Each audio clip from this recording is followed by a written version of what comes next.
We're going to talk about that little voice in your head that criticizes you, that inner critic, and what to do about it.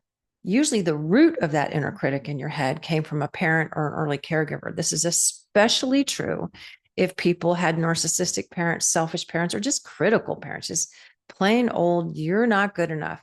And that voice is something like, you're too much, you're too little, you're not enough. And that voice never stops. And whatever that voice is for you, there is a way you can make it stop. You can't just stop it. It's just not that easy. So what you need to do is acknowledge it. Be conscious of your subconscious. It'll just come up in the weirdest of ways. Like you drop a plate on the floor, like all of us do, and it breaks. And you go, I'm so stupid. I can't do anything right. I'm just awful. If the punishment doesn't fit the crime of what your inner critic is saying, we all break things. There's gravity. Then you say things like, well, there's gravity for you, 32 feet per second squared. It pulled the plate to the ground. I fumbled it. It doesn't mean you need to beat up on yourself. Stop beating up on yourself and have some self-compassion. Be compassionate for yourself. And it's difficult, but when you've been criticized your entire life, you get what we call learned helplessness. And it's exactly what it says. Why bother? I'm not good enough. Why try to level up in my life? Why try to be better? I will just always mess up. Do we all mess up? Yeah, we all mess up, but we can all get back up from our mess ups and learn from them.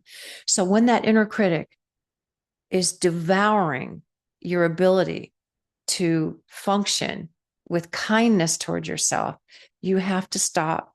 And it's almost like you're listening to yourself from the outside in, and not only stop the inner critic, but challenge it and say, no, I am good enough. I am enough. I'm not too much. I'm human. Humans make mistakes. Humans learn from them. Just embrace your human moments, because you don't want to be humiliated. There's a big difference between being humiliated and being human. And the word is rooted from the same thing. And a critical parent or early caregiver is trying to humiliate you. Usually they're trying to humiliate you because they're projecting their own self-loathing onto you. That's particularly true, again, of a narcissistic parent or a controlling parent, a manipulative parent. So you can listen to the inner critic, but you need to challenge it. And little by little by little, you will condition that inner critic to be quiet and still and less critical and more praiseworthy. So start praising yourself for the things you do right. Don't just look for everything you do wrong. Start working on what you do right, because when you change what you focus on changes. So if the inner critic gets louder, challenge it. Tell it, no, you have no place here. And my inner voice is going to be complimentary and honest and true. And I hope this helps, because the inner critic can be very loud sometimes, and you just have to challenge it, like somebody who's verbally abusing you. You won't let somebody just verbally abuse you. So don't verbally abuse yourself anymore.